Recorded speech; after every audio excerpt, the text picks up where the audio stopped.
Sir, there are rumors that ICC has already entered the Philippines. However, yung Solgen tsaka BI, wala silang information kung may kinatawa na ba ng ICC na nandito para mag-investigate. On the part of the PNP, sir, meron ba tayong intel kung may ICC representatives na yung nandito sa Pilipinas? Well, we cannot confirm or deny that, but the PNP is monitoring kung ano man ang efforts dito or anong presence nila.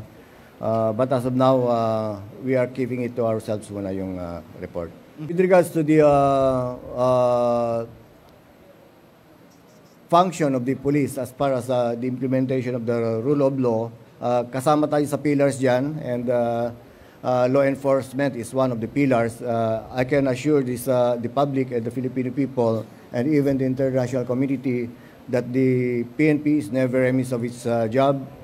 We are doing our best to make sure that our portion, being the one of the pillars of the justice system, we are performing our job, and we are ensuring and seeing to it that in collaboration with other agencies, the prosecution and the courts, kami ay nag-uusap and making sure that yung judicial system is working.